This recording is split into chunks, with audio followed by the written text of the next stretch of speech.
The key turned with a sound like breaking glass. I remember that. The metallic click that split my life into before and after. My hand on the brass doorknob, cold so cold it burned, and the way the hinges whispered as I pushed. Not a creak. A whisper. Like the house itself was trying to warn me, trying to tell me to turn around, to go back downstairs, to preserve the life I thought I had for just one more blessed, ignorant moment. But I didn't. The door swung open. The air hit me first. Thick. Warm. Carrying the scent of his cologne mixed with something floral and young. Her perfume, the one I'd complimented just 3 weeks ago when she'd worn it to our Sunday brunch. What a lovely fragrance, I'd said, smiling at her across the table while my daughter beamed beside her best friend, happy we all got along so well. The afternoon light slanted through the bedroom window, golden and gentle, painting everything in honey-colored lies. Dust motes danced in the beam. I watched them float suspended and thought absurdly, isn't that beautiful?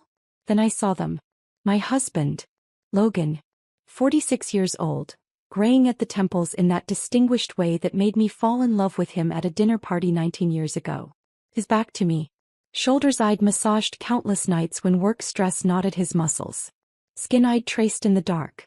And her, Madison, 24 years old. My daughter's best friend since college.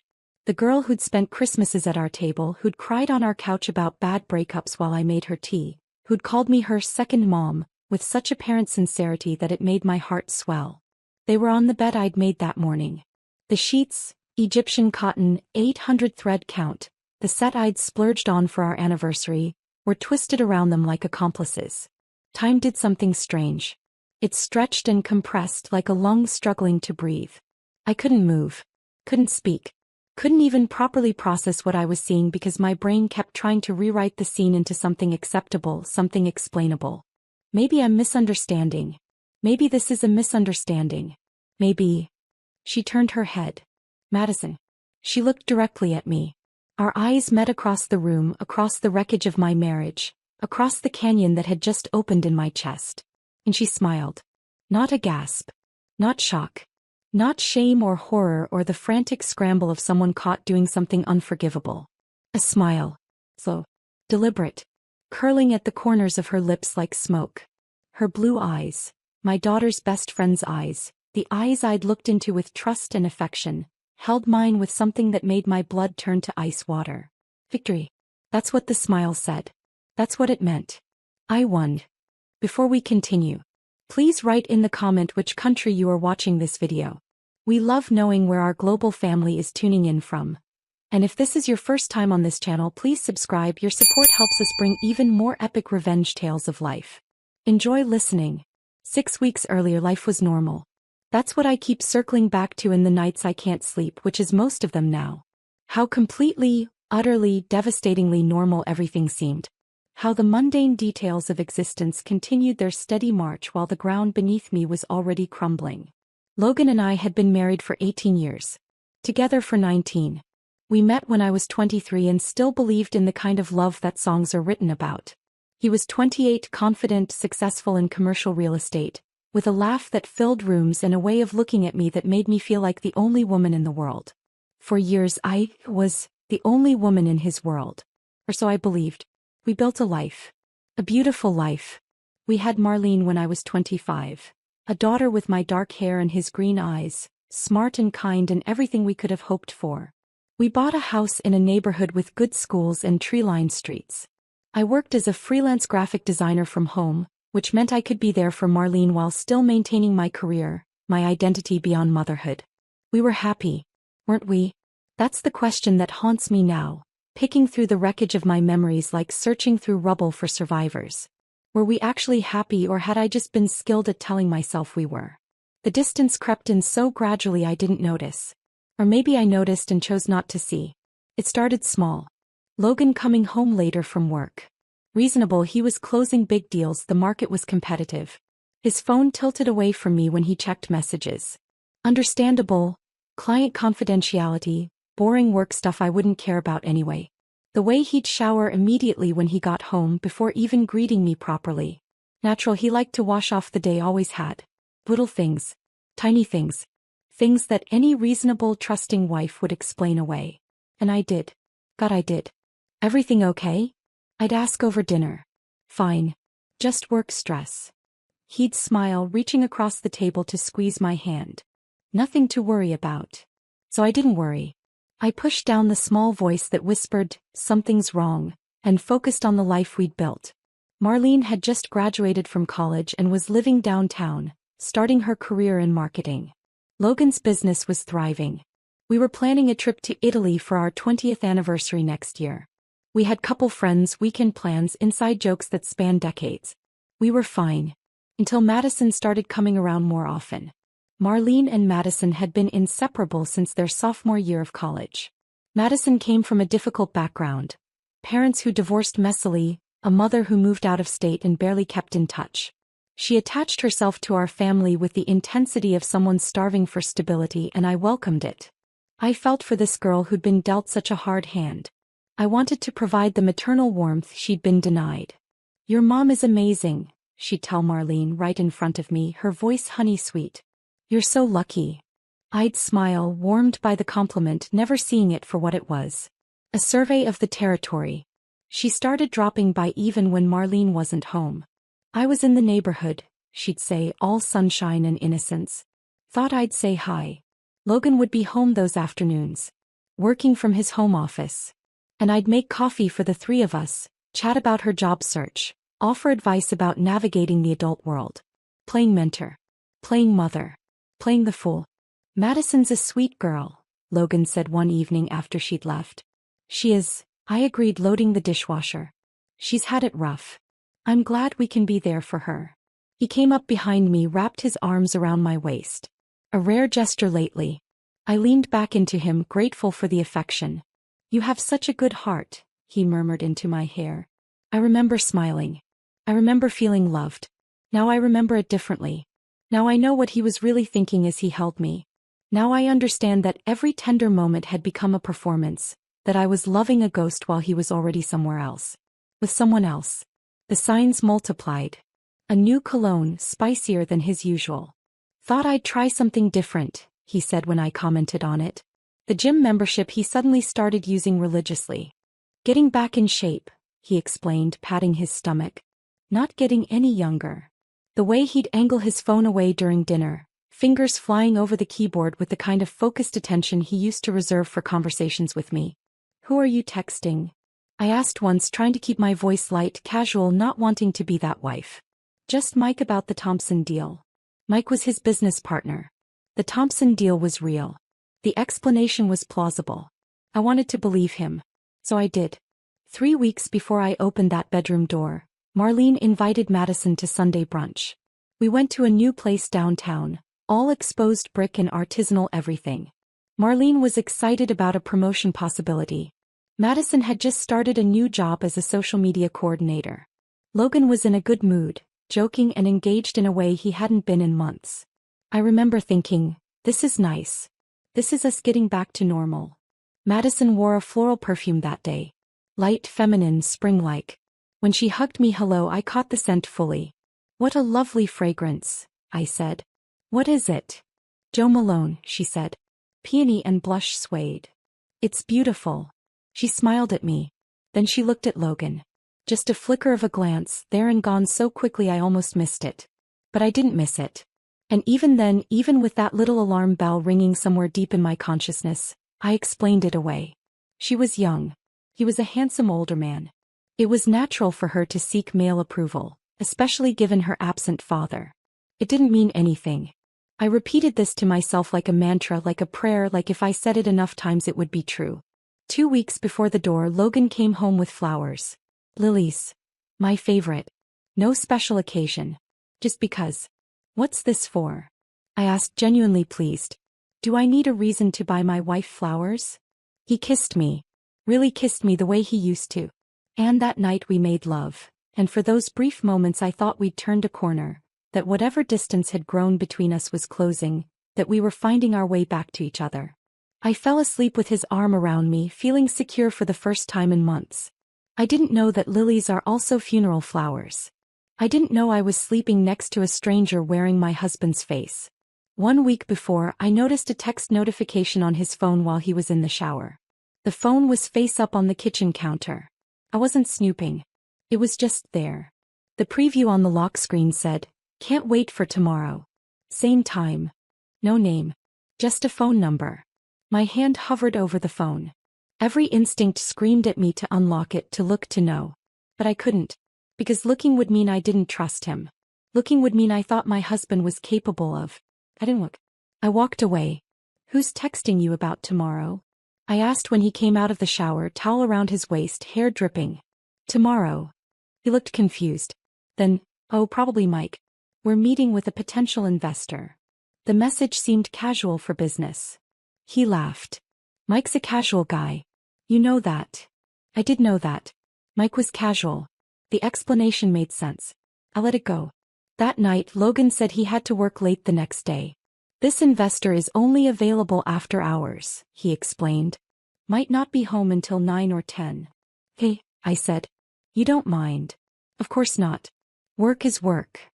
He kissed my forehead. "You're the best." The day that would become, that day, the day I'd be forever divided from. I woke up with a headache.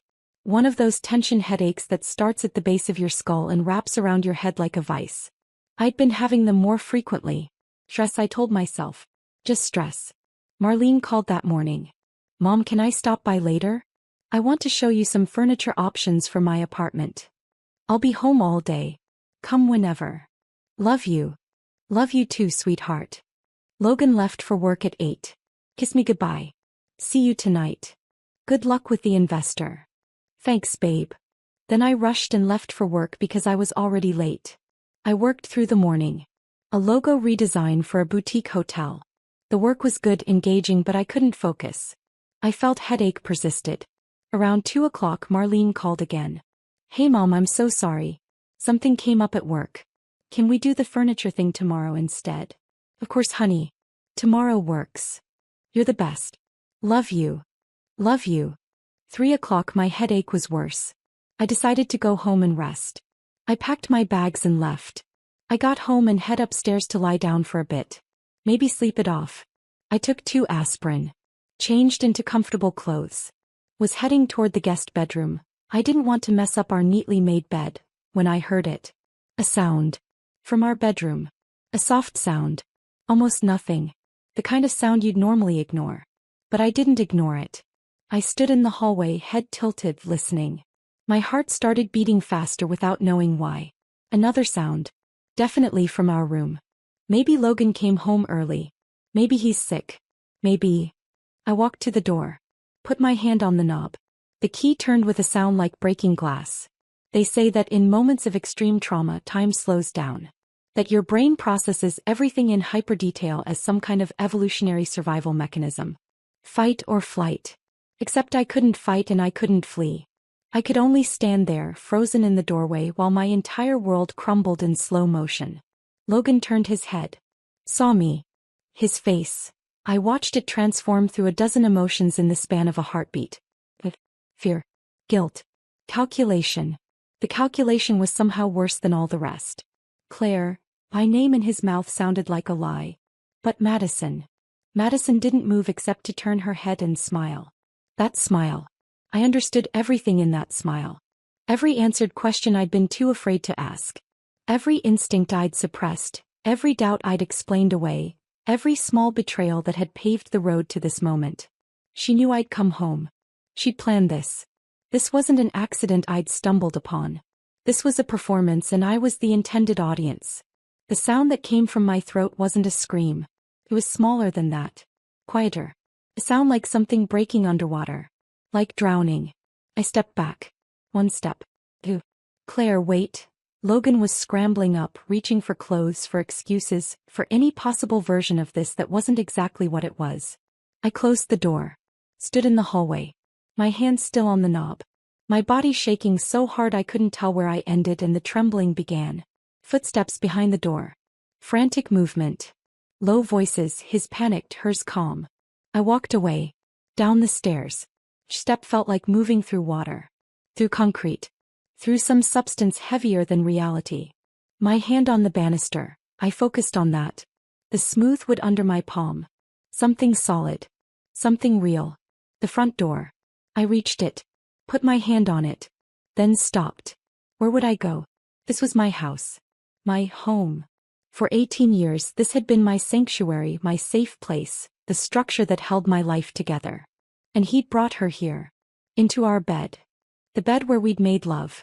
Where we'd held each other through nightmares. Where I'd nursed him through the flu. Where he'd held me the night my father died, letting me sob into his chest until there were no more tears left. That bed. I turned around. Walked to the kitchen. Filled a glass with water using hands that shook so badly water spilled onto the counter. I tried to drink. Couldn't swallow. Set the glass down. The kitchen looked exactly the same as it had this morning. Sunlight through the window. The coffee maker I'd used hours ago. The grocery list on the refrigerator in my handwriting. Milk, bread, chicken breast, laundry detergent. Normal. Everything looked so criminally normal. I heard the bedroom door open upstairs. Footsteps. Coming down. I stood very still. Logan appeared. Breast now. Hair disheveled. His face, I couldn't look at his face. Couldn't bear to see the features I'd loved for 19 years twisted into this stranger's expression. Claire. His voice was shaking. Please. Let me explain. Explain. The word came out flat. It's not, this isn't. He ran his hands through his hair, that gesture I'd always found endearing. God, Claire. I'm so sorry. I'm so sorry. Madison came down the stairs behind him. Fully dressed. Composed. Her hair was slightly messed, but otherwise she looked perfectly calm. Like she'd just come from a casual visit. Like she hadn't just detonated a bomb in the center of my life. She looked at me. Claire, I think I should go. You think? The words came out sharper than I intended. Than I'd ever spoken to anyone. You think you should go? She had the grace to drop her eyes. But only for a moment. When she looked back up there was something else in her expression. Not shame. Something harder. More deliberate. I'm sorry you had to find out this way. This way. Not sorry for what she'd done. Sorry for the way I'd discovered it. As if there was a better way to find your husband in bed with your daughter's best friend. As if there was a polite, painless method of having your life torn apart. Leave my house. My voice sounded strange. Distant. Like it belonged to someone else. She moved toward the door. Slowly. Deliberately. Not scurrying with shame but walking with measured steps. At the threshold she paused. Turn back. Marlene doesn't need to know, she said quietly.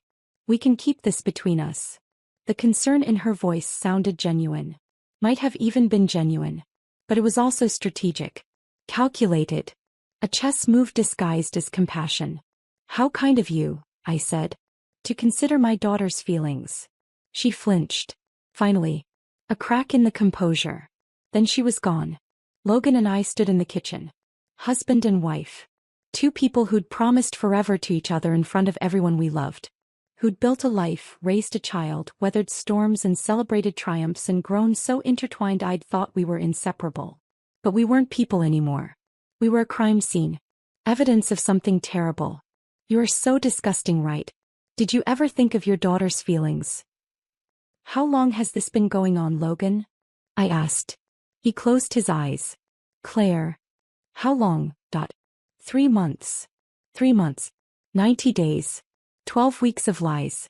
Of him kissing me goodbye in the morning and hello at night. Of us eating dinner together, watching television, discussing Marlene's career and the broken fence that needed fixing and what color to paint the guest bathroom. 3 months of him touching me while thinking of a small girl old enough to be his daughter. Of making love to me while remembering her. Of sleeping beside me and dreaming of someone else. Where? My voice was mechanical now. Like I was conducting an interview. Collecting data. Besides here. Where else? Does it matter? Yes. He slumped into a kitchen chair. Put his head in his hands. Hotels. Her apartment. The office a few times. The office. His office where I'd brought him lunch. Where I'd surprised him on his birthday with his favorite sandwich and a cupcake with a candle. She'd probably been there that day. Probably hiding. Or maybe not hiding. Maybe brazenly present while I played the devoted wife. Did you laugh? I asked. He looked up. What? Did you laugh at me? The two of you. Did you think I was stupid? Naive? A fool? No. God, no. Claire, I never. He stood, moved toward me. I stepped back so fast I hit the counter. Don't touch me. He froze. I saw tears in his eyes. Real tears. He was crying. For what? His mistake. His guilt. Or just because he'd been caught.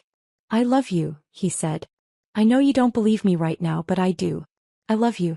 This thing with Madison, it was a mistake. A terrible, awful mistake. But it doesn't change how I feel about you. A mistake. 3 months was a mistake. A mistake is forgetting to buy milk. Calling someone by the wrong name. This wasn't a mistake. This was a choice. 100 choices. 1,000 small decisions that all added up to betrayal. Why? The word cracked in the middle. Why her? I don't know. That's not good enough. Claire, I don't know. She was young and she paid attention to me and I was flattered and stupid and... He pressed his hands to his face. There's no good answer. There's no reason that makes it okay. Did you use protection?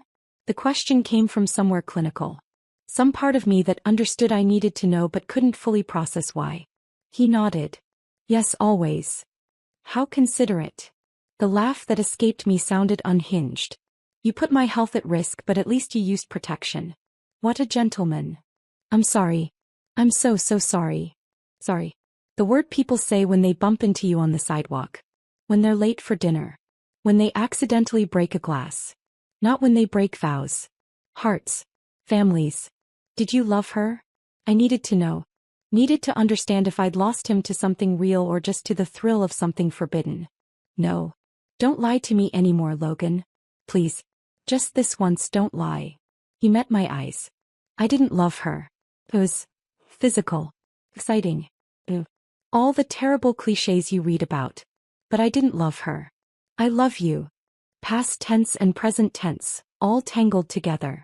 He didn't love her. He loved me. Both statements somehow managing to be true and completely meaningless at the same time. Just leave, I said. Claire. Get out of my house.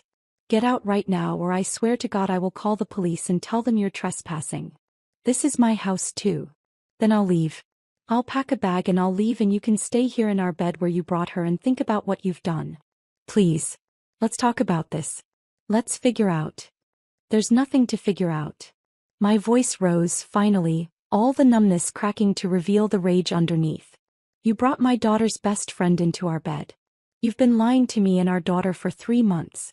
You looked me in the eye every single day and lied. What is there to figure out? Whether you can forgive me. The audacity of it. The sheer, breathtaking audacity. As if forgiveness was just a switch I could flip. As if 19 years of love and trust could counterbalance 3 months of betrayal and we could somehow reset to factory settings. I don't know, I said honestly. I don't know if I can forgive you. I don't know if I want to forgive you. I don't know anything right now except that I can't look at you. Where do you want me to go? I don't care. Phil. Friend's house. Your office. Sleep on the street for all I care. He nodded slowly. Defeated. He moved toward the stairs. I heard him packing in the bedroom. The bedroom. Our bedroom that I would never be able to enter again without seeing them. I stood in the kitchen and felt my life rearranging itself. Everything I'd thought was solid revealed to be built on sand. 19 years sliding away like water through my fingers. He came back down with a suitcase. Stood by the door. I'll call you, he said. I didn't respond. I love you, Claire. Please believe that. Then he was gone. The house fell silent. Completely, devastatingly silent. The kind of silence that's so heavy it has weight. It pressed down on me until I couldn't breathe. I sat down on the kitchen floor. Not because I meant to. Because my legs just stopped working. I sat there on the cold tile floor in the house I'd made into a home and I tried to cry. Nothing came. The tears wouldn't come. Maybe I was in too much shock. Maybe my body had used up its capacity for feeling. Maybe I'd gone somewhere beyond tears to a place where there was only numbness and the slow-motion replay of Madison's smile. That smile. I closed my eyes and saw it again. The curve of her lips. The look in her eyes. Not guilt. Not shame. Triumph. She'd wanted me to see. She'd orchestrated the whole thing. The timing when Marlene canceled. The unlocked bedroom door. Maybe even the small sounds that had drawn me upstairs. She'd wanted me to walk in. Why? The question circled in my mind like a vulture. Why would she want that? What did she gain from me knowing? And then, slowly, horribly, I began to understand. He wanted to take what was mine. Not just Logan. Not just the affair. She wanted to take my place. My life. To step into the role I'd occupied and prove she could do it better. Younger. More desirable. More vital. She wanted me to see her winning. I don't know how long I sat there. Minutes. Hours. The light through the window changed from afternoon to evening. My phone buzzed several times. I didn't check it. Finally I stood. My body ached like I'd been beaten. I walked through the house like a stranger, seeing it all differently now. The photos on the wall. Our wedding, Marlene's childhood, vacations and holidays, and ordinary moments that had seemed precious. They all looked like lies. In the living room there was a picture of the four of us from last Thanksgiving. Me, Logan, Marlene, and Madison. Madison had spent the holiday with us because her mother had moved to Arizona and her father was spending it with his new family. We'd welcomed her. Made room at our table. I'd given her my grandmother's recipe for cranberry sauce. In the photo, Logan's hand was on my waist. Madison stood next to him. Close. Not inappropriately close. Close. I looked closer at his face. At the slight angle of his body. At where his eyes were focused. Not on the camera. On her. How had I not seen it? How had I been so blind? Or maybe I hadn't been blind. Maybe I'd seen and chosen not to see. Because seeing would mean acknowledging something too terrible to be real. My phone buzzed again. I finally looked. 11 missed calls from Logan. 6 text messages. Please talk to me. I'm at the Marriott downtown. Claire, please. I'll give you space, but we need to talk eventually. I'm sorry. I know that's not enough, but I am. I love you. I deleted them without responding. 2 texts from Marlene. Hey mom, still on for tomorrow? Love you. Marlene. My daughter. Who loved Madison like a sister. Who had no idea her best friend had been sleeping with her father. Who trusted both of them completely. How was I going to tell her? My hands started shaking again. I couldn't tell her. How could I tell her? How could I put that burden on her? How could I make her choose between her friend and her father? How could I shatter her worldview like mine had just been shattered? I couldn't. But I would have to. Eventually. Because Madison worked with Marlene. They saw each other constantly. They were planning a girls' trip next month. Madison was woven into Marlene's life as thoroughly as she'd been woven into mine. I typed back, yes, tomorrow works.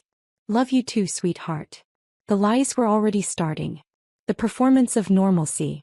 Protecting her until I figured out how to explain the unexplainable. Another text came through. Unknown number. Claire, it's Madison. I know you don't want to hear from me, but I wanted to say I'm truly sorry.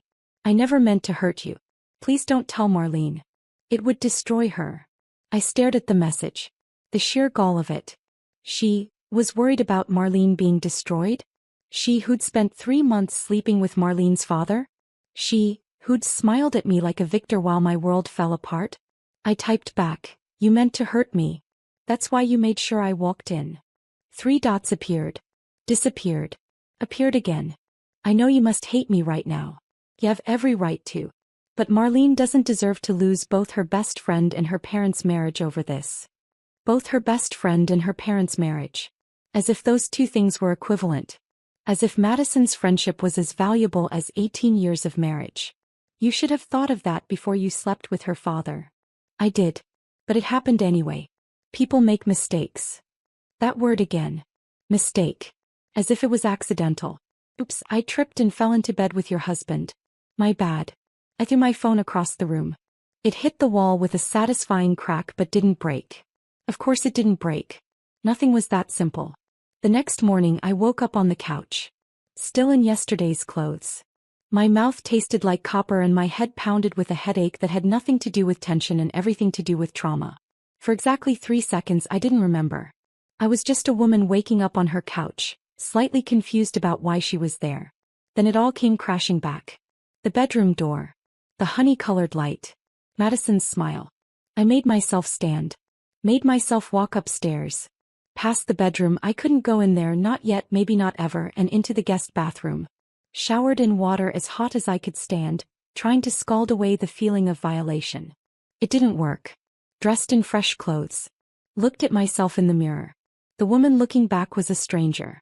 Her face was pale, drawn. Her eyes looked hollow. But she was still intact. Still standing. Still breathing. Fake it until you make it, I thought. Then, fake it until you figure out what you're making. Marlene was coming at noon. I had 2 hours to transform back into a mother. To put on the mask of normalcy and hide the fact that my insides had been scooped out and replaced with broken glass. I went downstairs. Made coffee.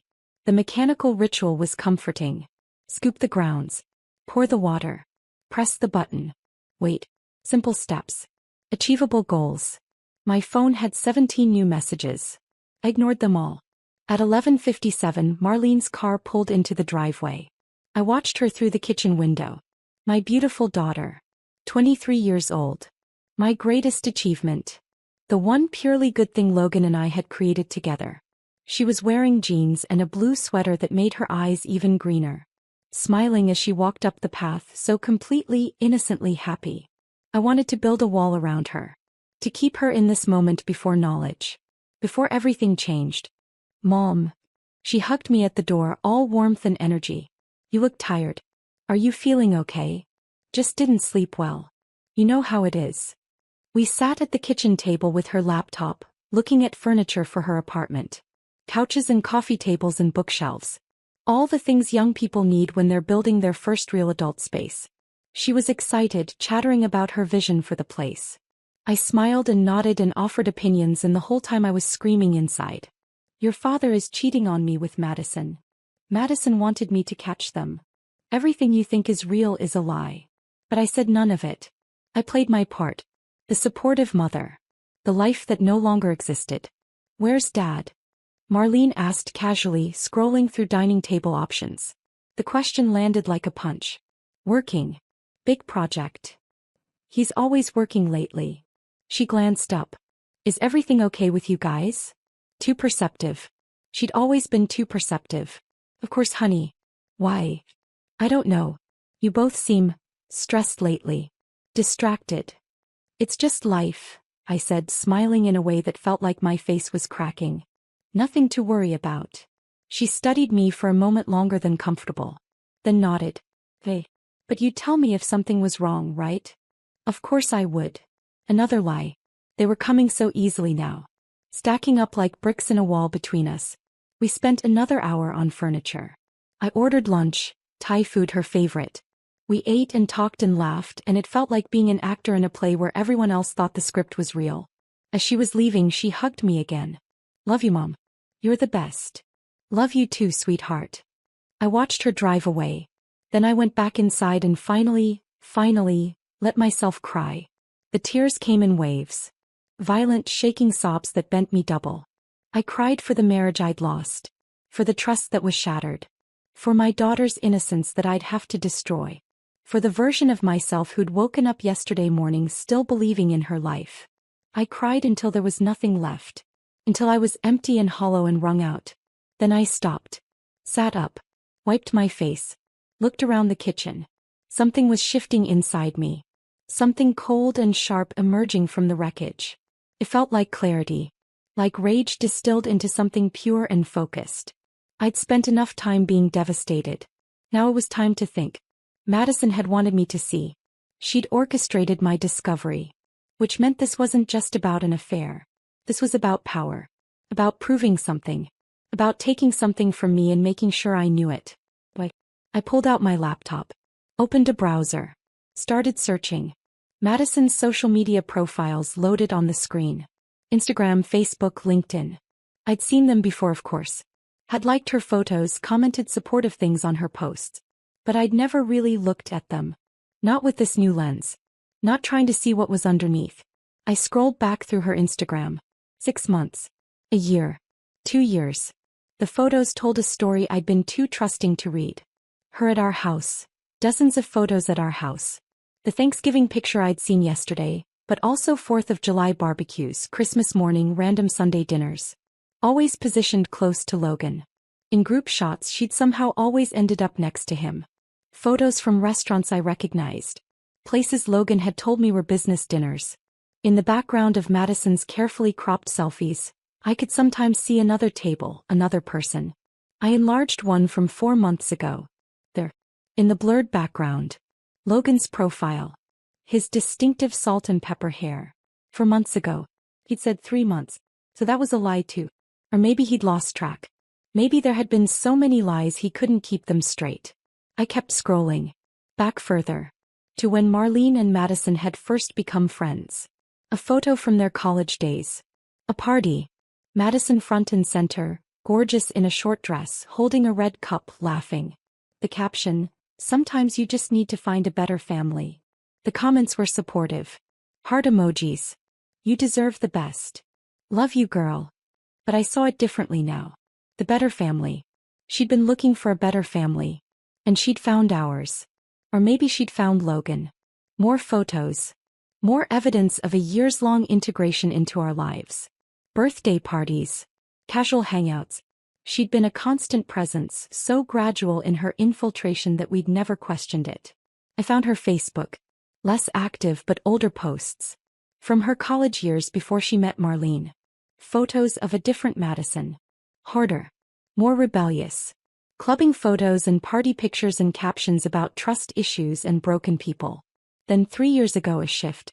Softer photos. More filtered. A conscious rebranding. Right around when she met Marlene. I clicked on her friends list. Scrolled through. Stopped at a name that made my stomach turn. Logan.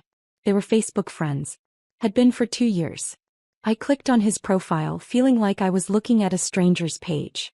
When had he accepted her friend request? Had he told me? I couldn't remember. But why would I have questioned it? She was Marlene's best friend. Of course they'd connect on social media. It meant nothing. Except it meant everything. I checked their interaction. He'd liked dozens of her photos over the past 2 years. Innocent likes. Group photos, landscape shots, nothing inappropriate. But the pattern was there. Consistent attention. Regular engagement. Had it started online? Had she targeted him digitally first? Or had the online connection just been another tool in a longer game? My phone rang. Logan. I declined the call. He immediately called again. Declined. A text appeared. "We need to talk about what happens next. Please, Claire. I know you're angry, but we have to figure this out." What happens next? As if there was a roadmap for this. As if there was a protocol for rebuilding a marriage after you find your husband in bed with your daughter's best friend. I didn't respond. I kept researching. LinkedIn. Madison's professional profile. Social media coordinator at a boutique marketing firm. Before that, various entry-level positions. Before that, a degree in communications from the state university where she'd met Marlene. I clicked on her connections. Scrolled through. Stopped. Several people from Logan's company. Not just Logan. His partners. His associates. His secretary. When had she connected with them? I opened a new tab. Searched Madison Carter and Logan's company name together. Nothing came up. But I kept digging. Checked the company's social media accounts. There. 6 months ago. A photo from a company charity event. Madison in the background talking to one of Logan's partners. The caption mentioned friends and family in attendance. Had Logan invited her? As whose guest? As Marlene's friend? Or as something else? The pieces were arranging themselves into a picture I didn't want to see. This wasn't just an affair. This was calculated. Methodical. She'd been working her way into his life, into our life for years. Building connections. Creating opportunities. Positioning herself. But why? What was the end game? I thought about her background. The absent mother. The father who'd remarried and started over. The childhood spent feeling unwanted and replaced. Then she'd met Marlene, who had everything Madison didn't. Stable family. 2 parents who loved each other. Financial security. Emotional safety. Everything Madison wanted. So she decided to take it. Not through friendship. Through substitution. She didn't want to be part of our family. She wanted to be me. The smile. That victorious smile. It made sense now. She'd won. She'd seduced my husband. She'd infiltrated every corner of my life. And she'd made sure I knew it because my knowledge was part of the victory. I had to see her winning. Had to witness my own replacement. Except she'd miscalculated one thing. I wasn't gone yet. I sat back, closed the laptop. My tears had dried. My hands were steady. Something crystalline and cold had formed in my chest where my heart used to be. I couldn't tell Marlene. Not yet. That would cause exactly the chaos Madison wanted. Marlene would be devastated, would probably blame herself somehow, would be torn between her loyalty to me and her friendship with Madison. The family would fracture publicly, painfully, exactly as Madison had designed. Well, if I was going to do this, I had to do it right. I had to let Madison think she'd won. Had to let Logan think there was a chance at reconciliation. Had to keep playing my role while I figured out how to flip the script. I picked up my phone. Called Logan. He answered on the first ring. Claire. Thank God. I've been. We should talk, I said. My voice was calm. Measured. But not yet. I need some time to process. A few days. Of course. Whatever you need. Thank you for. I'm not promising anything, Logan. I just need to think. I understand. I'll give you space. But Claire, I meant what I said. I love you. I want to fix this. I know, I said. Letting him hear what he wanted to hear. Letting him think there was hope. We'll talk soon. I hung up before he could say more. Next, I did something that made my skin crawl. I texted Madison. We should talk. Coffee tomorrow. Just us. The reply came within seconds. Yes. Of course. Thank you for being willing. What time? 10 a.m. The Greenhouse Cafe. I'll be there. I put the phone down. Looked around my kitchen. My house. My life that had been violated and invaded and stolen piece by piece. But it was still mine. And I was going to take it back. Not through rage. Not through public confrontation. Through something more precise. More devastating. I was going to use their weapons against them. The deception. The manipulation. The calculated cruelty. If Madison wanted to play games, I'd show her what happens when you play against someone who has nothing left to lose. The Greenhouse Cafe was Madison's favorite spot. She told me that once 6 months ago over lunch when she'd confided about a bad date. I always feel better here, she'd said. It's like my safe space. That's why I chose it. To meet her in her safe space and take it away. I arrived 15 minutes early. Ordered an herbal tea I wouldn't drink. Chose a table by the window where the morning light would catch my face just right. I dressed carefully. Navy sweater. Minimal makeup. Hair pulled back. The picture of a wounded woman trying to hold herself together. Everything was strategic now. Every choice a weapon. Madison arrived exactly on time. She dressed carefully too. Jeans and a simple blouse. Natural makeup. Her hair down and soft. The costume of contrition. We were both performing. She saw me. Hesitated by the door. I watched her take a breath, steel herself, then walk over. Claire. Thank you for meeting me. She sat down across from me, hands folded on the table. I wasn't sure you would. I almost didn't. I'm so sorry. I know I keep saying that and I know it doesn't fix anything, but I need you to know. Why?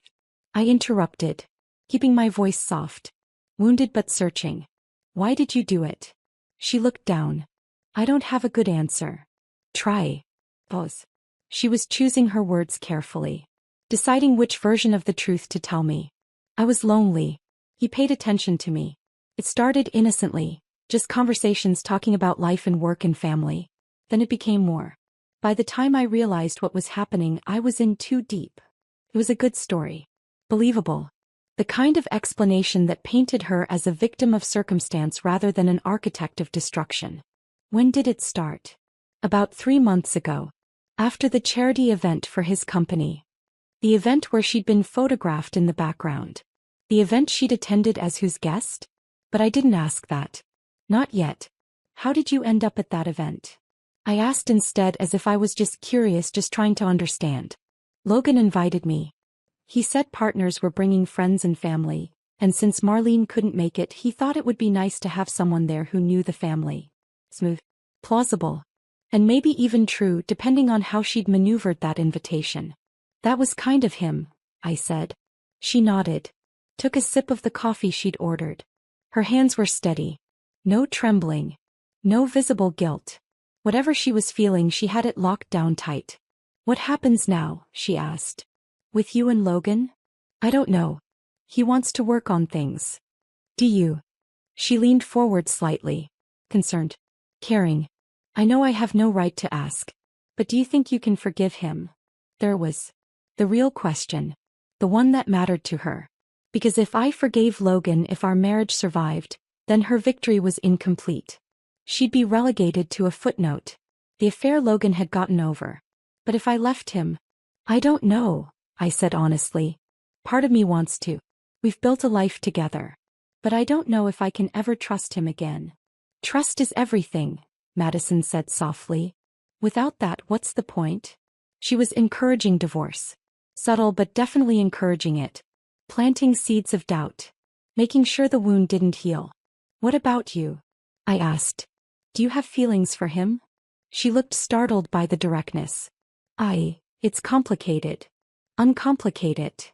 A longer pause. She was deciding again. How much truth to tell? How much to hide? I care about him, she said finally. But I know it can't go anywhere. He loves you. He told me that clearly. I was a mistake he made and now it's over. Is it over? Yes. Completely. I ended it yesterday. After you found out. I told him we couldn't do this anymore. Noble of her. Taking the high ground. Positioning herself as the one who made the mature decision to end it. Never mind that she'd orchestrated my discovery. Never mind the smile.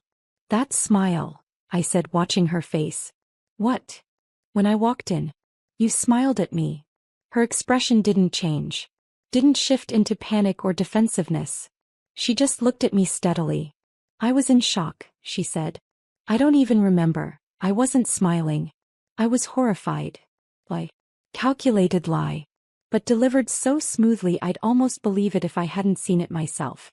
Maybe I misinterpreted, I said, backing down. Letting her think I was unsure. Planting doubt in my own memory. Everything happened so fast. Claire, I promise you I felt nothing but horrible in that moment. I still feel horrible. I've ruined everything. She reached across the table. Put her hand on mine. The touch made my skin crawl, but I didn't pull away.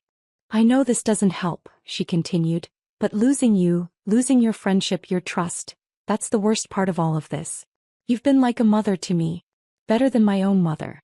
And I destroyed that. I hate myself for it. The performance was flawless. Her eyes were shining with tears. Her voice trembled. If I didn't know better, I'd believe every word. But I did know better. What about Marlene? I asked. Madison pulled her hand back. Looked down. That's what kills me most. He can never know. It would destroy her. Destroy our friendship. Destroy how she sees both her father and me. So you want me to lie to my daughter? I want you to protect her. There's a difference. Is there? Claire, please. I know I don't have the right to ask anything of you. But Marlene doesn't deserve this. He loves me. He loves her father. He loves you and Logan together. If this comes out, she loses all of that. Is that really what you want? It was manipulation dressed as concern. Making me responsible for Marlene's pain. Framing the truth as cruelty and the lie as love. I haven't decided what to tell her yet, I said. Just think about what serves her best. Not what makes you feel better or what punishes Logan and me. What actually helps Marlene. I wanted to throw my tea in her face. Wanted to scream that she should have thought about Marlene before sleeping with Marlene's father. But I didn't. I stayed calm. Stayed in character. You're right, I said. I need to think about Marlene. Relief flickered across Madison's face. Just for a moment. Then concern again. How are you doing? She asked. Really? I'm devastated. I can't imagine. If there's anything I can do. There isn't. We sat in silence. The cafe bustled around us. Normal people having normal mornings. Ordering lattes and pastries and discussing weekend plans. Nobody looking at our table and seeing the wreckage. I should go, Madison said finally. But Claire, thank you. For meeting with me. For listening. I know it doesn't change anything, but I needed you to hear how sorry I am. She stood. Shouldered her bag. Looked down at me with those blue eyes that had never seemed cold until now. I hope someday you can forgive me, she said. Maybe someday, I replied. She left. I watched her walk out, get into her car, drive away. Then I sat there for another 10 minutes, sipping tea that had gone cold, thinking about everything she'd said and everything she hadn't. He was good. Better than good. If I hadn't seen that smile, I might have actually believed her contrition. But I had seen it. And I knew the truth. She wasn't sorry. She was managing the situation. Making sure I stayed quiet. Making sure Marlene never found out. Making sure that when I inevitably left Logan, because that's what she expected, she'd be positioned perfectly to step in. The concerned friend. The woman who understood him. The one who'd been there. She'd wait a respectable amount of time. 6 months maybe. A year. Then she'd start seeing him openly. Marlene would be shocked at first, maybe angry, but Madison would frame it as something that developed later, after the divorce, after everything had settled. She'd say they'd found comfort in each other. That love happens unexpectedly. That she never meant for it to happen.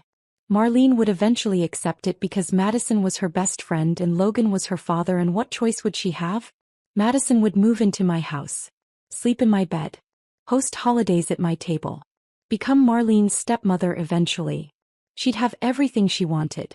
My life, perfectly transferred to her like a donated organ. That was the plan. I could see it so clearly. And I was going to burn it to the ground. I picked up my phone. Made a call. Jenkins Private Investigations. How can we help you? I need to hire someone, I said. For surveillance and background research. What's the situation? My husband is having an affair. I need documentation. Everything. Where they meet, how often, communications if possible. And I need a deep background check on the other woman. We can do that. When would you like to start? Today. The investigator's name was Tara Bennett. Mid-40s, formerly NYPD, now running her own private firm. She met me at a coffee shop across town, somewhere I'd never been, somewhere Madison and Logan would never think to look. I read your initial forms, Tara said, sliding into the booth across from me. She was direct, professional, with sharp eyes that probably saw everything. Your husband and your daughter's best friend. That's complicated. That's one word for it. What are you hoping to get from this investigation? Divorce proceedings? Criminal charges? Just peace of mind? I don't know yet. All of the above, maybe. I just need to understand the full scope of what's been happening. She nodded. Makes sense. Here's what I can do. Surveillance on both parties. Documentation of meetings and communications if possible, full background check on Madison Carter, financial records if they're accessible, digital footprint analysis. The works. How long will it take? Depends on what we find. Surveillance starts immediately. Background check, I can have preliminary results in 48 hours. Deeper dive takes longer. Do it. It's not cheap. I don't care. She quoted me a number that made my stomach drop. But I had my own money. I'd worked throughout our marriage, maintained my career, my independence. I'd never needed Logan financially. One of the things I'd been proud of. Now I was grateful for it. One more thing, I said. I need to know if there are others. Other women. If this is a pattern. Tara's expression softened slightly. You think she's not the first? 3 months doesn't feel like a first affair. It feels like he's had practice. I'll look into it. Credit card statements, hotel records, phone logs if we can access them.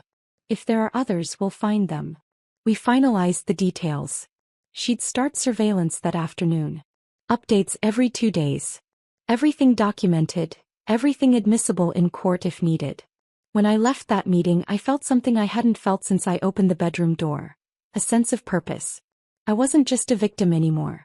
I was an investigator. A strategist. The next 2 weeks were an exercise in acting. I played the wounded wife considering reconciliation. Met with Logan twice for talks, where I let him apologize, let him cry, let him make promises about counseling and commitment and never straying again. I nodded. I listened. I even let him hold my hand once. All while Tara and her team documented everything. They were still seeing each other. Despite Madison's claims that it was over.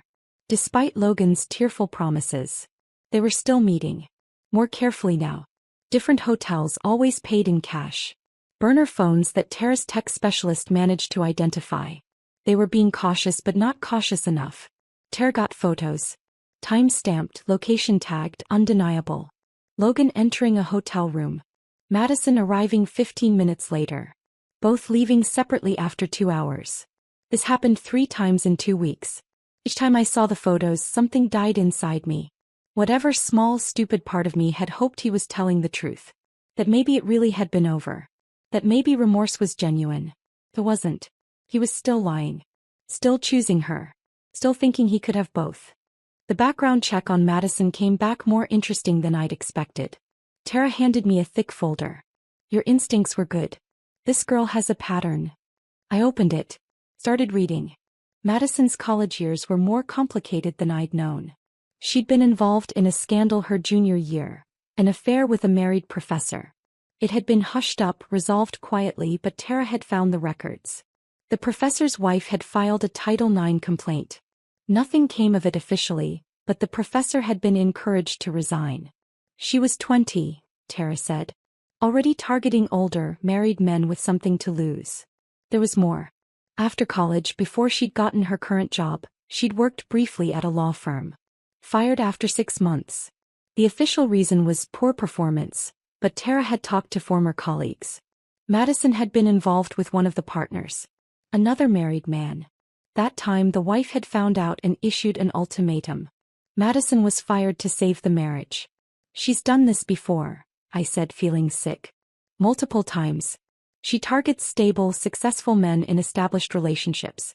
Works her way in through legitimate connections. School, work, friends. Makes herself indispensable. Then strikes. Why? Tara shrugged. Without a psychological evaluation I can only guess. But the pattern suggests she's not just attracted to married men. She's attracted to what they represent. Stability. Success. Family she didn't have. She wants to take what these other women have. She wants to be me. More or less. And she's gotten better at it with practice. The professor, she was young and sloppy. Got caught quickly. The lawyer, she lasted longer but still made mistakes. With your husband she's been methodical. Building the relationship over years. Integrating herself into the family structure. Making herself seem inevitable. I thought about all those holidays, all those dinners, all those times I'd welcomed her into our home thinking I was being kind. She'd been studying me. Learning me. Preparing to replace me. There's something else, Tara said. She pulled out another document. Her social media activity. My tech guy did a deep analysis. She's been scrubbing posts. Systematically deleting anything that doesn't fit the image she's cultivating now. What kind of posts? Party photos. Provocative selfies. Anything that made her look less wholesome. She's been rebranding herself for about 3 years. Right around when she met your daughter. Creating a cleaner, more respectable online presence. Premeditation. All of it was premeditated. What about Logan? I asked. Has he done this before? Tara's expression turned sympathetic. Not that I can find. No pattern of affairs, no suspicious charges or hotel stays before Madison. Either he's been incredibly careful or she really is his first. I didn't know which answer I wanted to hear. First meant our entire marriage hadn't been a lie, just the end. Multiple meant I'd been a fool from the start. However, Tara continued, I did find something interesting in his finances. Over the past 6 months he's been moving money. Small amounts, transferred to a separate account your name isn't on. My blood went cold. How much? About 40,000 so far. 40, I couldn't finish the sentence. It could be innocent. Savings, investments. But combined with everything else, it looks like he's preparing for something. Maybe planning to leave. Maybe setting up a nest egg for his new life. With her. He was planning a future with her. While still living in our house, sleeping in our bed, telling me he wanted to fix things. The betrayal was so layered, so complete I almost laughed. I want everything, I said. Every photo, every receipt, every record. I want a full dossier on both of them. And I want proof of the financial transfers. All of it documented and court-ready. You're filing. I'm going to do more than file. ## Part 7. The plan. I spent the next week planning like I was orchestrating a military campaign. Every move calculated. Every contingency considered. Logan thought I was still deciding about our marriage. I'd continued the illusion, meeting him for sad, quiet dinners where he'd hold my hand and promise to do better. Where I'd cry just enough to seem broken but not beyond repair. I'm trying, I'd tell him. I just need more time. Take all the time you need, he'd say, believing he was winning me back. Madison thought I was protecting Marlene, keeping the affair secret to preserve my daughter's innocence. She'd even texted me a few times with concerned messages, "How are you holding up?" and "Thinking of you," and "Let me know if you need anything." I'd respond briefly, coolly, maintaining just enough contact to keep her thinking she was safe. Marlene still knew nothing. That was the hardest part. Seeing my daughter, talking to her, pretending everything was fine while this enormous truth sat between us like a wall. But I needed her ignorant just a little longer. What I was planning required surprise. I met with a divorce attorney, the best in the city, Catherine Morrison, known for decimating unfaithful spouses in court. "I want everything he's entitled to and nothing more," I told her. "I'm not trying to destroy him financially. But I want what's fair, and I want it documented that the marriage ended due to his infidelity." Catherine reviewed Tara's evidence. Nodded approvingly. "This is airtight. Multiple instances of adultery, ongoing deception, financial irregularities. You'll get a fair settlement, possibly more given his behavior." "What about the money he moved?" "We'll argue he was hiding assets in preparation for divorce. The court doesn't look kindly on that. We can likely get it returned plus compensation." Good. That felt like justice. But the divorce was just the legal framework. It wasn't the real plan. The real plan was about exposure. About truth. About making sure everyone knew exactly who Madison was and what she'd done. Not out of cruelty. Out of protection. Because as long as Madison's pattern remained hidden, she'd keep doing this. Keep targeting families. Keep destroying lives. Someone had to stop her. I started collecting everything. Tara's investigation. The background check.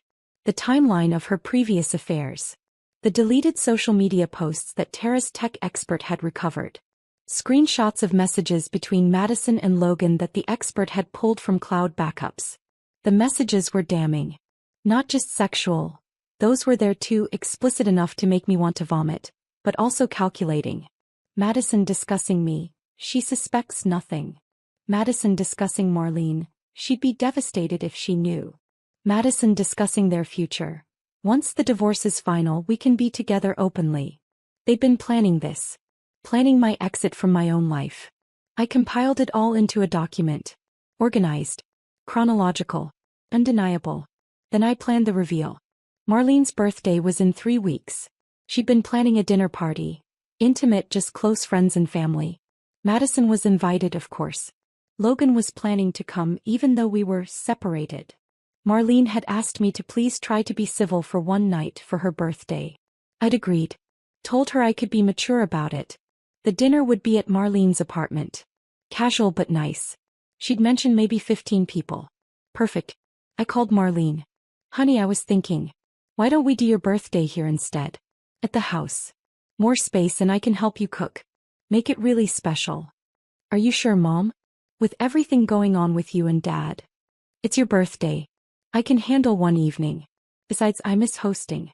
Let me do this for you." She was hesitant but agreed. Marlene had always loved parties at our house. Our dining room, our backyard, the kitchen where she'd grown up. She wanted that comfort, especially now with her parents' marriage falling apart. I spent the next 3 weeks preparing. Not just the party, the reveal. I had a tech friend help me set up a presentation. The evidence organized into a clear, compelling narrative. Photos, texts, timeline, everything. I'd play it on the TV in the living room. After dinner, before dessert. When everyone was comfortable and unsuspecting. Maybe. But Madison had chosen cruelty first. Had orchestrated my humiliation. Had smiled while my life shattered. Turnabout was fair play. I also made sure certain people were on the guest list. Marlene's friends, obviously. Madison's co-workers. Marlene worked at the same company now. They'd naturally be invited. Logan's business partners. Marlene had met them at company events, considered them family friends. And I made one special addition. The wife of the lawyer Madison had been involved with. Her name was Patricia. She lived in the city. I'd found her through Tara's investigation, reached out through a carefully worded Facebook message. "You don't know me, but we have something in common. I'd like to talk." We'd met for coffee. I told her my story. She told me hers. The pain in her eyes had matched mine. I tried to warn people about her. Patricia said. Posted about it on some forums, but she threatened legal action. Defamation. I had to delete everything. What if he didn't have to? What if there was proof? I'd shown her the evidence. Watched her face as she recognized Madison's pattern. Her methods. She's doing it again, Patricia whispered. God, she's doing exactly what she did to us. Help me stop her. And Patricia had agreed. She'd come to the party. As my guest. My friend. No one would know who she was until the moment of revelation. 3 weeks. I cooked Marlene's favorite foods. Decorated the house. Played the gracious hostess planning her daughter's celebration. Logan came by to drop off a gift for Marlene a few days before the party. This is good of you, he said. Hosting despite everything. Marlene really appreciates it. She's my daughter. I'd do anything for her. I know. He looked at me with something that might have been love or might have been guilt. Claire, after the party, can we talk? Really talk about our future? Sure, I said. Smiled. Let him hope. He left believing I was softening. That maybe reconciliation was possible. That his patient campaign of remorse was working. Madison texted, "Is it weird if I come to Marlene's party? I don't want to make things uncomfortable for you." I replied, "Come. Marlene wants you there. I can handle it. You're amazing, Claire. Really. Your strength through all of this is incredible." I didn't respond to that. Couldn't trust myself to maintain the facade through text. The night before the party, I reviewed everything one final time. The evidence was airtight. The presentation was ready. The guests were confirmed. Marlene called, excited about the next day. "I can't wait, Mom. It's going to be perfect." "It is, sweetheart," I said. "It really is." I meant it, though not in the way she thought. The next evening, as guests began arriving at my house for my daughter's birthday party, I felt calm. Eerily calm. The kind of calm that comes when you've made peace with burning everything down. Marlene was radiant. 24 years old, beautiful and kind and unsuspecting. She hugged me when she arrived. "Thank you for this, Mom. For being so strong." "Always, baby." Logan arrived next. Awkward but trying. We greeted each other politely. Like distant acquaintances instead of husband and wife. Madison arrived fashionably late. Stunning in a blue dress. She hugged Marlene, handed her a wrapped present, then turned to me. "Claire. Thank you for having me." "Of course," I said. Smiled. Let her think she was safe. The party filled with people. Marlene's friends, coworkers, family friends. Patricia arrived and I introduced her as a new friend I'd met recently. No one questioned it. We ate dinner. Laughed. Toasted Marlene. Everything was perfect and normal and exactly what a birthday party should be. Then I stood up. "Before we have cake," I said, "I'd like to share something. A little presentation." "Marlene, honey, this is part of your gift." Marlene looked confused but pleased. "Mom, you didn't have to." "I wanted to." I picked up the remote. Turned on the TV. "Everyone, if you could gather in the living room for just a moment." They filed in. Curious, unsuspecting. Madison stood near the back, next to Logan. I watched them exchange a glance. Brief. Hidden. The first flicker of concern. Marlene stood in front, excited to see what her mother had prepared. I pressed play. The screen filled with text. The truth about Madison Carter. Marlene's smile faltered. "Mom, what?" "Just watch, sweetheart." The presentation began. It started with the affair. Photos of Logan and Madison entering hotels. Timestamps. Locations. Undeniable evidence. The room went silent. Marlene's face drained of color. He turned to look at Madison, then Logan, then back at the screen. "No," she whispered. "No, this isn't." But it was. And the presentation continued. Text messages between them, projected large enough for everyone to read. Explicit messages. Planning messages. Messages about me. "She has no idea." And, "This is easier than I thought. And soon we can stop pretending." Then came Madison's history. The professor. The lawyer. The pattern laid out in clear, chronological detail. Patricia stepped forward. "That's me," she said, pointing to a photo on screen. "My husband. What she did to my family." Madison had gone white. "This is, you can't." "I can," I said calmly. "It's all true. All documented. All real." Logan was trying to reach Marlene, who jerked away from him like he'd burned her. Marlene, please let me explain. Explain. Marlene's voice cracked. Explain what? That you've been sleeping with my best friend? That you both lied to me? Marlene, I'm sorry, I never meant. Madison started. Don't. Marlene's voice was sharp as glass. Don't you dare talk to me. The presentation continued. More evidence. More history. Madison's deleted social media posts recovered and displayed. Photos of her with other married men. Evidence of her systematic rebranding.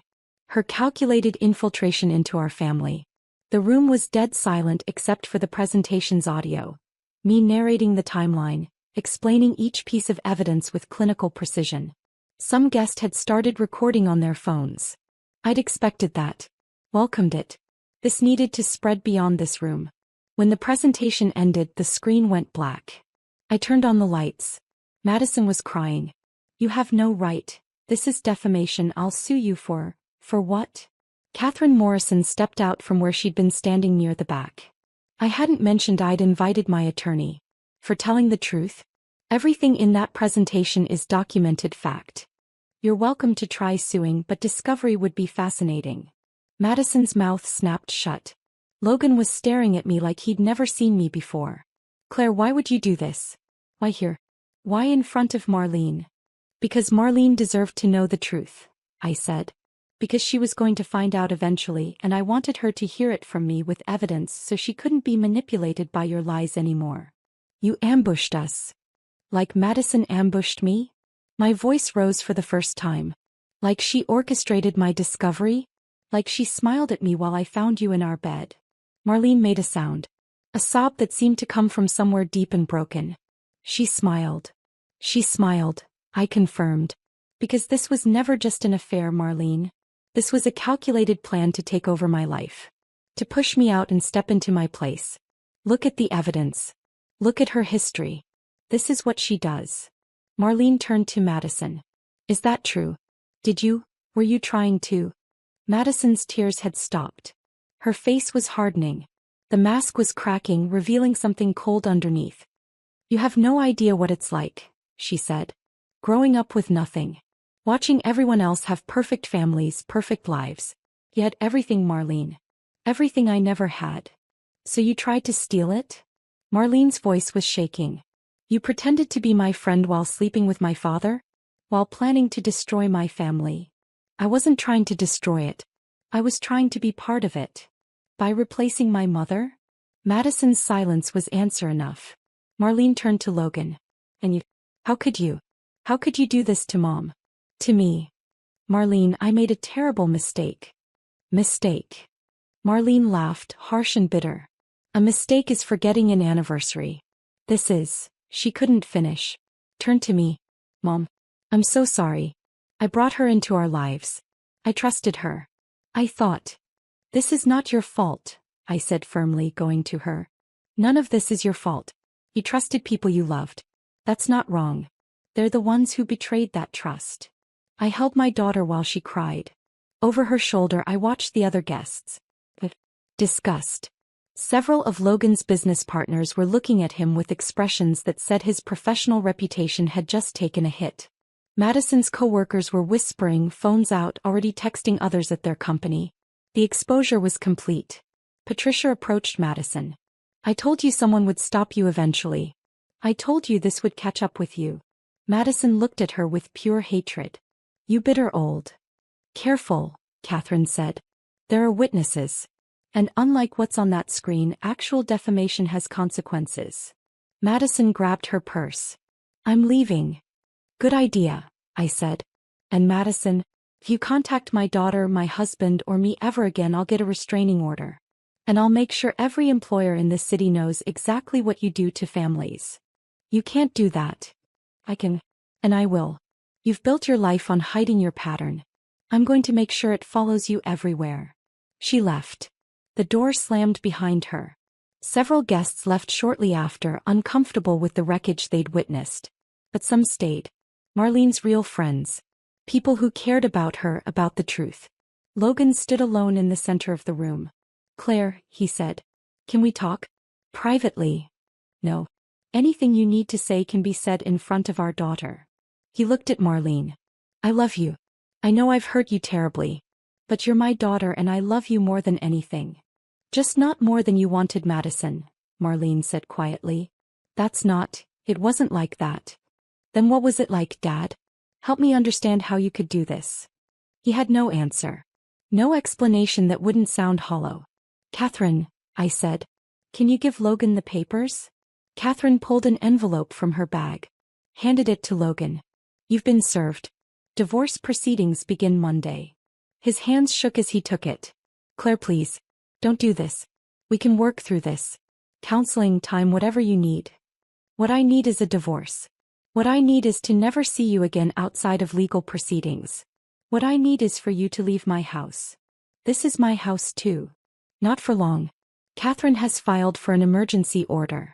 Given the evidence of your infidelity and financial irregularities, I'm confident the judge will grant me temporary sole occupancy. You have 24 hours to collect your essential belongings. Everything else will be handled through attorneys. His face crumpled. You're really doing this. You did this. When you made the choice to betray me. Every day for 3 months. Sorry, 6 months, since that's the real timeline. You made the choice. This is just the consequence. He looked around the room. At the guests who remained, all watching him with varying degrees of judgment. At Marlene, who wouldn't meet his eyes. At me, standing tall and unmoved. I'll go, he said finally. But Marlene, please. Call me. When you're ready. Please. Marlene said nothing. He left with his shoulders slumped, looking 20 years older than when he'd arrived. The remaining guests slowly departed, each one stopping to hug Marlene, to tell her they were there if she needed anything. To tell me I was brave, strong, that I'd done the right thing. Finally, it was just Marlene and me. Mother and daughter. In the house where she'd grown up, surrounded by the ruins of her birthday party. I'm sorry, I said. I'm so sorry I did it this way. But I needed you to see the truth. I needed you to have evidence so they couldn't twist it, couldn't make you doubt. Mom. She took my hands. Her face was tear-streaked and devastated, but her eyes were clear. You protected me. You could have told me weeks ago, made it my burden to carry. But you carried it alone until you had all the facts. Until you could show me the truth in a way I couldn't deny. I never wanted to hurt you. I know. But Dad and Madison did. They hurt both of us. He pulled me into a hug. I love you, Mom. And I'm so proud of you. For being strong enough to do this. We stood there holding each other while my heart broke and mended simultaneously. I'd lost my marriage. But I'd kept my daughter. I'd kept the one thing that mattered most. Can I stay here tonight? Marlene asked. I don't want to be alone. You can stay as long as you want. This is your home. We cleaned up the party debris together. Threw away plates of uneaten cake. Put away decorations. Erased the physical evidence of the worst birthday party in history. Madison and I are done, Marlene said while we worked. I never want to see her again. I understand. All those years. Thought she was my best friend. I told her everything. And the whole time she was... Marlene's voice broke. How do I trust anyone again? The same way I will. Carefully. But not everyone is like them. Most people are good. Honest. We just have to be more careful about who we let close. Marlene nodded. I'm going to need therapy. Me too. We'll find someone good. We'll work through this. Together. Together. My phone buzzed. A text from Logan. I'm sorry. For everything. You deserved better. I deleted it without responding. Another text from a number I didn't recognize. You're going to regret this. Making me look bad won't change what happened. Madison. From a different number. Still unable to accept responsibility. I forwarded the text to Catherine with a note. Add to harassment file. Then blocked the number. Marlene and I stayed up late talking. She cried. I cried. We ate ice cream straight from the container and watched stupid movies and slowly began the process of healing. Around 2 in the morning, Marlene fell asleep on the couch. I covered her with a blanket, watched her sleep like I used to when she was small. Then I went upstairs. To the bedroom. I'd avoided it since that day, sleeping in the guest room. But it was time. I opened the door. Turned on the light. The bed was still made. I'd never touched it after. The room looked normal. Innocent. Like nothing terrible had happened here. I stripped the bed. Every sheet, every pillowcase. Carried them downstairs and shoved them in the trash. Not the laundry. The trash. Some things couldn't be cleaned. Then I went back upstairs and opened Logan's closet. Started pulling out clothes. Piling them on the floor. He had 24 hours to collect his things. I was going to make it easy for him. Everything of his in one pile ready to go. In the back of his closet I found a box. Small velvet. My heart seized. A ring box. I opened it. Inside was a necklace. White gold, delicate with a small diamond pendant. Expensive. Tasteful. There was a receipt in the box. Purchased 3 weeks ago. The same day he'd brought me flowers. My hands shook. The necklace wasn't for me. I'd received flowers. This was for her. Except now there was no her. Their relationship was exposed, destroyed. He couldn't give it to Madison now. So he'd probably try to give it to me. A peace offering. A reconciliation gift. Hoping I'd never know it was meant for someone else. The calculation of it. The coldness. It clarified everything. I put the necklace back in the box. Placed it on top of the pile of his clothes. He could have it. Could give it to whoever he wanted. Meant nothing to me. I finished clearing his things. Bathroom products. Books from his nightstand. Pictures where he appeared, into a box ready for him to take. I was erasing him from my space. From my life. It took hours. By the time I finished, the sun was rising. The bedroom looked different. But also cleaner. Like I'd removed something toxic. I made the bed with fresh sheets. Lay down and waited to feel something. Sadness. Regret. Grief for the marriage I'd lost. Said I felt relief. And somewhere underneath the exhaustion and pain something else. Freedom. The next few weeks moved in a blur of legal proceedings, therapy sessions and slow reconstruction. Logan came to collect his things. I wasn't there. Catherine advised against it. Marlene wasn't there either. She temporarily moved in with me, unable to face being alone, unwilling to see her father yet. He left a note on the kitchen counter. I'll regret this for the rest of my life. I'm sorry I threw away everything for something that meant nothing. You deserved better. Marlene deserved better. I hope someday you can both forgive me. I read it once. Put it in a folder labeled, Divorce, Miscellaneous. Felt nothing. The video from Marlene's party had spread. Not virally. I'd asked the guests not to post publicly and most had respected that. But within our social circle, within Logan's business circle, within Madison's professional circle, it had made the rounds. Logan's business partners distanced themselves from him.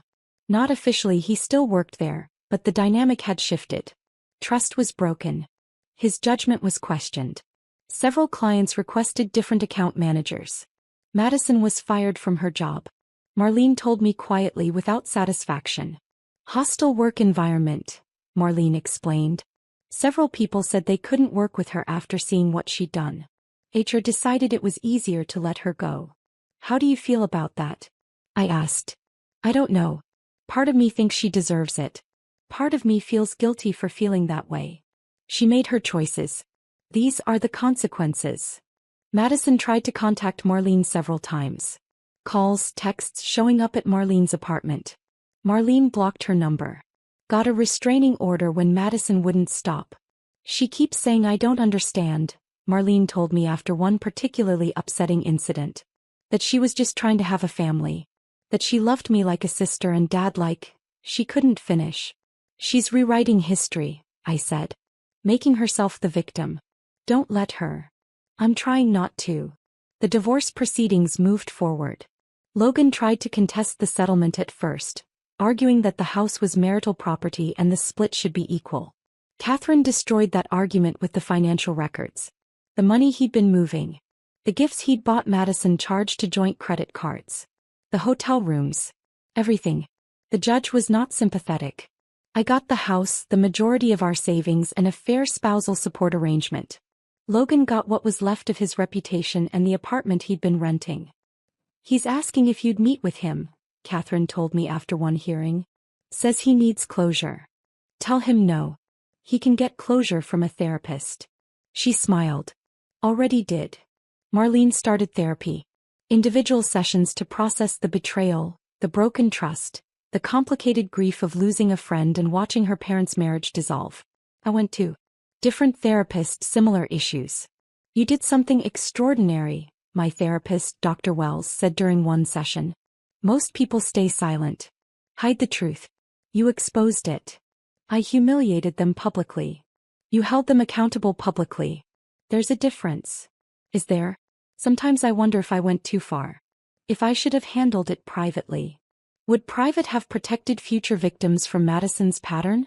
Would it have given Marlene the evidence she needed to understand this wasn't her fault? No. Then you did what you needed to do. Not out of cruelty. Out of truth. I wanted to believe that. Most days I did. Other days I wondered if I'd become as cruel as Madison, just in a different way. But then I'd remember the smile. That victorious, calculated smile. And I'd know I'd done the right thing. 3 months post-exposure, I got a call from Patricia, the lawyer's wife.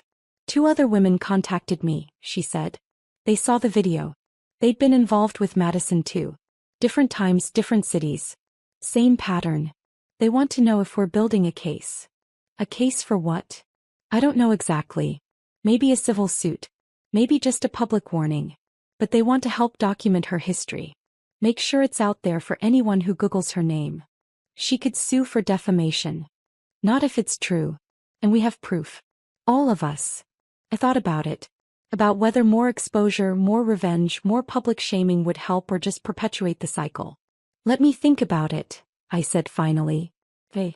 But Claire, thank you for what you did. You gave the rest of us permission to stop being silent. After she hung up, I sat with that. The idea that my revenge, my justice, my truth had empowered others. Was that worth the pain of the method? I still wasn't sure. Marlene got a promotion at work. New department, away from the people who'd witnessed the drama. A fresh start professionally. I'm thinking of moving, she told me over dinner one night. Not far, but into my own place. Actually making my apartment feel like home instead of a temporary stop. That's good, I said, meaning it even as my heart hurt at the thought of her leaving again. You could come with me, she offered. Get a place together. Fresh start for both of us. I considered it. Leaving the house. Leaving the memories. Starting completely over. But no. This is my house, I said. I'm not going to let what happened here drive me away. I'm going to reclaim it. Make it mine again. That's brave. Or stubborn. Both, Marlene said, smiling. Definitely both. 6 months after the exposure, the divorce was finalized. Catherine called with the news. It's done. You're officially single. Single. The word felt strange. After 19 years of being partnered, defined in relation to someone else, I was just myself. How do you feel? Catherine asked. Free, I said. And meant it. I redecorated the bedroom. New paint. New furniture, new everything. Erased every trace of Logan until it was just my space. I started dating. Casually. Nothing serious. Just remembering what it felt like to be seen as a woman, not just a wife or mother. Marlene thrived. Made new friends. Started seeing a guy from her new department. Kind, stable, completely unconnected to the wreckage of the past. And slowly, painfully, we both healed. 1 year after I opened that bedroom door, I was in a coffee shop when I saw her. Madison. She looked different. Thinner. Harder. Her hair was shorter, darker. But I'd know that face anywhere. He was with a man. Older, wedding ring visible. They were sitting close, talking intently, and I watched her lean in and touch his arm with practiced ease. The pattern was repeating. Our eyes met across the cafe. Recognition flickered in hers. Then something else. That same cold calculation I'd seen in our bedroom. She smiled. Not victorious this time. But not ashamed either. It was a smile that said, "You didn't break me. You didn't stop me. I'm still here." My first instinct was rage. The urge to walk over, to warn the man, to expose her again. But I didn't. Because I understood something in that moment. Madison would always be Madison. She'd keep doing this. Keep targeting families. Keep trying to take what others had built. And I couldn't spend my life following her around, warning people. I couldn't let her occupy any more of my time, my energy, my life. She'd already taken enough. Yet I smiled back. Not the wounded smile of a victim. Not the bitter smile of someone still trapped in the past. A A smile of someone who'd survived. Who'd fought back. Who'd rebuilt. A smile that said, "You wanted my life. You tried to take my place. But I'm still here. Stronger. Free. And you're still doing the same desperate thing, chasing the same hollow victory." A smile that said, "I won." I stood, gathered my things and walked past her table without a word. Left the coffee shop. Left her to her next victim, her next scheme, her next attempt to fill whatever emptiness drove her. Because she wasn't my problem anymore. I drove home to the house I'd reclaimed. To the life I'd rebuilt. Marlene was coming for dinner. I was making her favorite pasta. We were going to watch a movie and laugh and just exist in the peace we'd fought so hard to create. In the driveway, I sat for a moment in my car. Looked at my house. My home. The place where everything had fallen apart and where I'd slowly put the pieces back together. It wasn't the same as it had been. I wasn't the same. The cracks were still visible if you knew where to look. But cracks let the light in. And I was full of light now. Hard-won, battle-tested light. I'd walked in on my husband and my daughter's best friend. I'd seen Madison's smile, that cruel, victorious smile, and it had nearly destroyed me. But only nearly. Because I'd chosen to fight back. To expose the truth. To refuse to be erased. I'd lost a marriage. But I'd kept my dignity, my daughter, and most importantly myself. And in the end that was everything. I got out of the car. Unlocked my front door. Walked into my house with my head high. Behind me the past stayed where it belonged. Ahead of me the future waited, uncertain yes but mine. And as I started cooking dinner, preparing for an evening with my daughter, I caught my reflection in the kitchen window. I was smiling. Not with pain. Not with bitterness. With peace. With power. With the quiet knowledge that I'd survived the unsurvivable and come out stronger. Madison had smiled at me in that bedroom thinking she'd won. But this time I was the one smiling. And this time it was real.